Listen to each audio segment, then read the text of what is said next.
Hello everyone, and welcome back to the Class 47 Peter YouTube channel.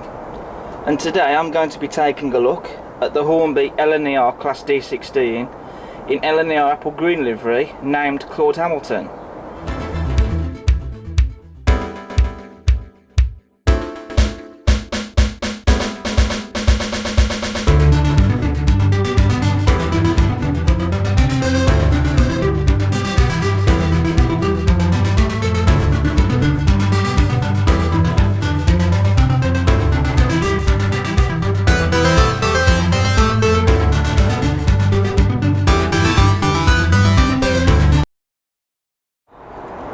So as I say, I'm going to be taking a look at the LNER Class D16 named Claud Hamilton in the LNER Apple Green livery. This is a model that I've been wanting to get my hands on for ages. I have already owned a Hornby D16 in the past. I owned the one in the early BR livery, which I have reviewed before, but I sold that model off because I did want to get my hands on this one.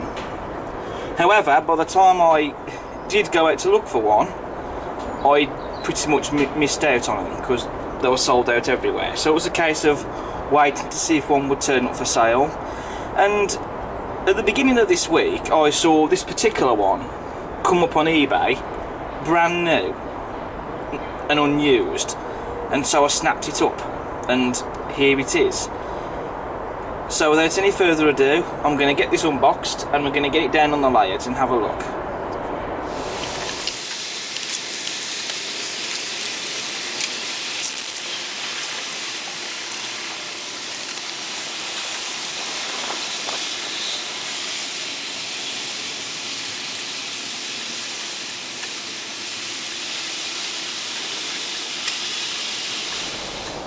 So here we have the model unboxed and on the layout. Now I have to be honest, when I first got this model in the post, when I opened up the box to have a look at it, the smoke box door darts were loose in the box.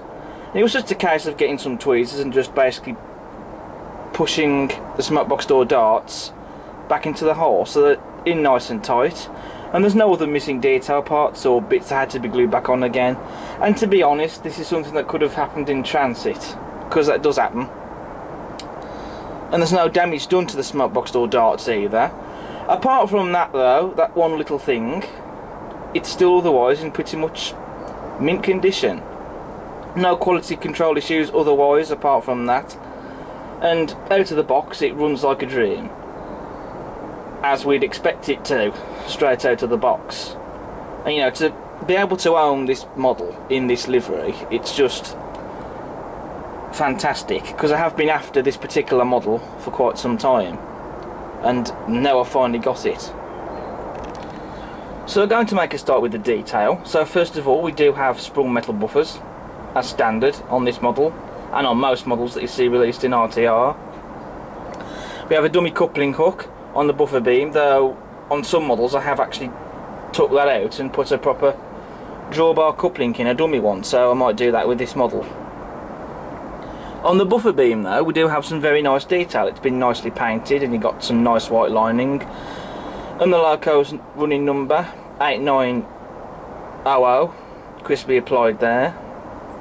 On the running board we have separately fitted lamp irons, and also just on the running plate we do have separately fitted steam piping. On the smoke box door we have separately fitted smoke box door darts.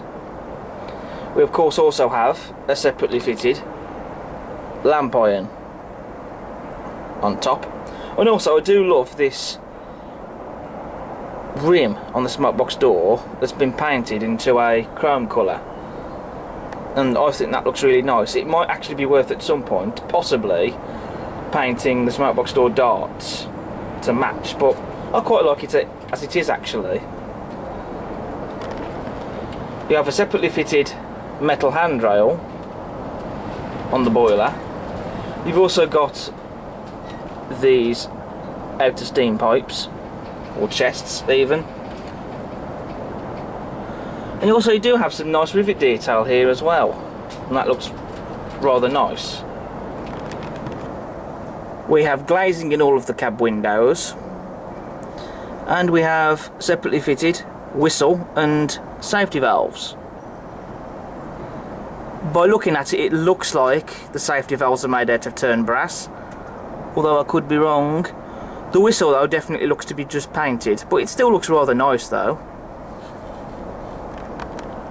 We have some separately fitted and painted steam piping just behind the rear footstep there, under the cab.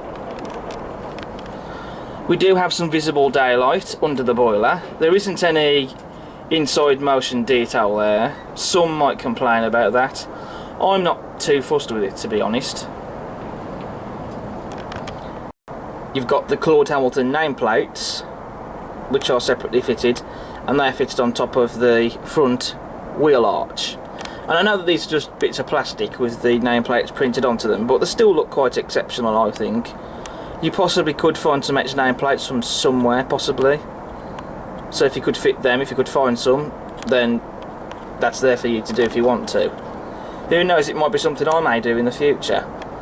You've also got a builder's plate there on the wheel arch, crisply and evenly applied.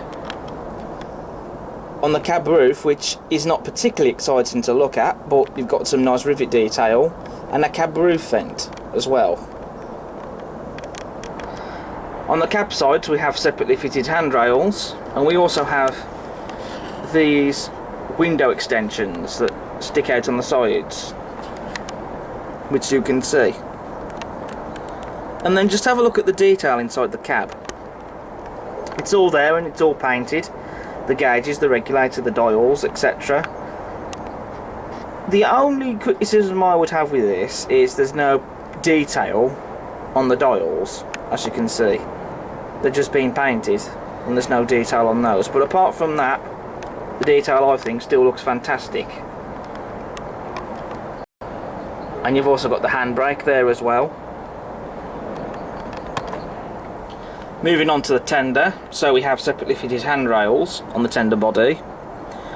On the frames of the tender you got the axle boxes and springs, and of course metal wheels.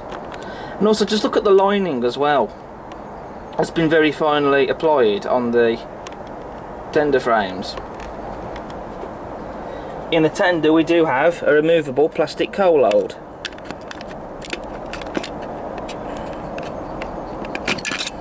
As you can see. And you can scatter real coal in there if you want to, or scatter it on top of the plastic coal load. At some point I dare say I shall fit real coal in this tender in the future, and if I am going to do that, what I'm going to do is I'm just going to scatter it on top of the plastic coal load.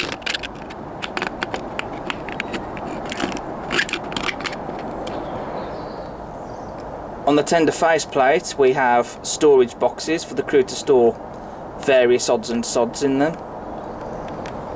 Plus you also have the fire iron holders as well in the tender.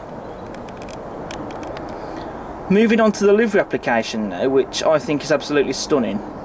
Really beautiful shade of LNER Apple Green. And for me what sets this livery off is definitely the lining, which has all been very crisply and neatly applied. You have it applied on the boiler bands, on the wheel rims, wheel arches, cab sides and tender body sides, and it's just an all-round superb livery. And even the locomotive's number 8900 and the LNER lettering applied on the tender, crisply and neatly applied, and they've got the correct style numerals and font as well. So now looking on the other side of the loco, there are some other detail bits to cover. First of all, on this side of the loco we have steam piping running on top of the handrail just here. This bit here I think could do with a bit of painting. That's something I shall be doing later on. You've also got this lubricator box here as well, and the little hand wheel on that has been separately fitted and painted. You've also got the reversing lever and the Westinghouse pump. And the Westinghouse pump has some very nice separately fitted pipework detail on that. So I've added details to the Hornby D16. I've added the vacuum pipes from the accessory bag on both the loco and the tender. I've also removed the tension lock coupling and fitted a hump coupling. And also on the steam heat piping on the other side of the loco, I've painted that in a copper colour, so I do think that looks like a little bit better now. So what are my final thoughts then on Hornby's LNER Class D16? I think it's a great model. I definitely think it's up there as one of Hornby's best models. And to have finally got my hands on Claud Hamilton in the LNER Apple Green livery, it's just fantastic, and it's going to go well with my LNER B12. And I definitely have to do some double headers with this and the B12 at some point, I think, because I think those two together will certainly make a fine sight. And if you guys do not yet have a D16, then I definitely recommend one. If you can get your hands on Claud Hamilton, then I definitely go for it. Or if you come across one of the other liveries, then I definitely recommend it. So well done to Hornby for this one. So to end the video, I'm going to do a running session with the D16, and I'm going to get this model hauling my rack of teak couches, which I think will be quite suited to this loco. So thank you very much for watching, and I hope you've enjoyed. As ever, if you like what you see, please do subscribe to the channel, smash that like button, and please do feel free to check out all my other videos that I have on the channel. But until next time, take care. Goodbye for now.